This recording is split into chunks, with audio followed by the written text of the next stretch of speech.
വിദ്വേഷ പരാമർശത്തിൽ പി.സി. ജോർജിനെ റിമാൻഡ് ചെയ്തു. 14 ദിവസത്തേക്കാണ് പി.സി. ജോർജിനെ ഈരാറ്റുപേട്ട മജിസ്ട്രേറ്റ് കോടതി റിമാൻഡ് ചെയ്തത്. പി.സി. ജോർജിന്റെ ജാമ്യാപേക്ഷ കോടതി തള്ളിക്കൊണ്ടാണ് കോടതി റിമാൻഡ് ചെയ്യാൻ ഉത്തരവിട്ടത്. 6 മണിവരെ പോലീസ് കസ്റ്റഡിയിൽ ചോദ്യം ചെയ്തതിനു ശേഷം പാലാ സബ് ജയിലിൽ റിമാൻഡ് ചെയ്തു. പാതിവില തട്ടിപ്പ് കേസിൽ കോൺഗ്രസ് നേതാവ് ലാലി വിൻസെന്റിന് മുൻകൂർ ജാമ്യം. ഹൈക്കോടതിയാണ് കേസിൽ ലാലി വിൻസെന്റിന് മുൻകൂർ ജാമ്യം നൽകിയത്. അതേസമയം 50 ലക്ഷം രൂപ അഭിഭാഷക എന്ന നിലയിൽ ലാലി വിൻസെന്റ് ഫീസായി വാങ്ങിയെന്ന വാദം ഹൈക്കോടതി അംഗീകരിച്ചു. ആറളത്ത് വൻ ജനകീയ പ്രതിഷേധം. ആന ചവിട്ടിക്കൊന്ന ദമ്പതികളുടെ മൃതദേഹവുമായി എത്തിയ ആംബുലൻസ് ജനക്കൂട്ടം തടഞ്ഞു. കാട്ടാന വിഷയത്തിൽ ശാശ്വത പരിഹാരമില്ലാതെ പിരിഞ്ഞു പോകില്ലെന്നാണ് ജനക്കൂട്ടം പറഞ്ഞത്. ഇന്നലെയാണ് ആറളത്ത് ആദിവാസി ദമ്പതികളെ കാട്ടാന ചവിട്ടിക്കൊന്നത്. കാരക്കോളം മെഡിക്കൽ കോളേജ് കോഴക്കേസിലെ ഇരകൾക്ക് നഷ്ടപ്പെട്ട പണം തിരികെ നൽകി എൻഫോഴ്സ്മെന്റ് ഡയറക്ടറേറ്റ്. കുറ്റക്കാരിൽ നിന്നും പിടിച്ചെടുത്ത പണം ഇഡിയുടെ കൊച്ചി ഓഫീസിൽ വെച്ചാണ് വിതരണം ചെയ്തത്.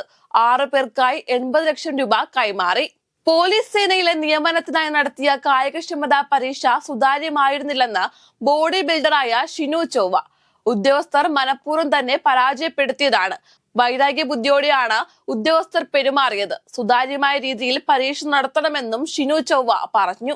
CPIM-ന്റെ കരട് രാഷ്ട്രീയ പ്രമേയത്തിൽ CPI-ക്ക് വിമർശനമുണ്ടെങ്കിൽ ഭേദഗതി കൊടുക്കട്ടെ എന്ന് CPIM കേന്ദ്ര കമ്മിറ്റി അംഗം AK ബാലൻ. വിയോജിപ്പുണ്ടെങ്കിൽ ആർക്കും ഭേദഗതി കൊടുക്കാമെന്നും AK ബാലൻ പറഞ്ഞു.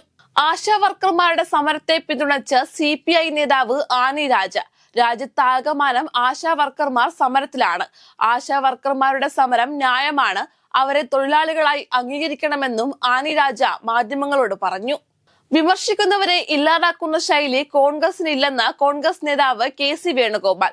വിമർശനങ്ങളെ സ്വാഗതം ചെയ്യുന്ന പാർട്ടിയാണ് കോൺഗ്രസ്. പാർട്ടിയുടെ നന്മയ്ക്ക് വേണ്ടി ഏത് വിമർശനങ്ങളെയും സ്വാഗതം ചെയ്യും. വിമർശിച്ചതിന്റെ പേരിൽ ഒരാളെയും ഇല്ലാതാക്കുന്ന ശൈലി കോൺഗ്രസിനില്ലെന്നും KC വേണുഗോപാൽ പറഞ്ഞു.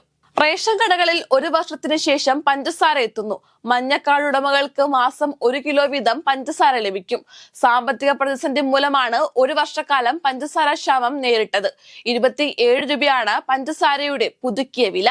തെലങ്കാനയിൽ തുരങ്കത്തിനുള്ളിൽ കുടുങ്ങിക്കിടക്കുന്ന തൊഴിലാളികളെ ജീവനോടെ പുറത്തെത്തിക്കാനുള്ള സാധ്യത കുറവെന്ന് ടൂറിസം വകുപ്പ് മന്ത്രി ജൂപ്പള്ളി കൃഷ്ണറാവു. തുരങ്കത്തിന് അകത്ത് വെള്ളവും ചെളിയും അവശിഷ്ടങ്ങളും ഉള്ളതിനാൽ തൊഴിലാളികളെ പുറത്തെത്തിക്കാൻ 3-4 ദിവസങ്ങൾ എടുക്കുമെന്നും മന്ത്രി പറഞ്ഞു. ഫ്രാൻസിസ് മാർപ്പാപ്പയുടെ ആരോഗ്യനില ഗുരുതരമായി തുടരുന്നു. രോഗം വൃക്കകളുടെ പ്രവർത്തനത്തെ ബാധിച്ചതായി വത്തിക്കാൻ അറിയിച്ചു. ശ്വാസതടസ്സം ഉള്ളതിനാൽ ഓക്സിജൻ നൽകുന്നത് തുടരുകയാണ്.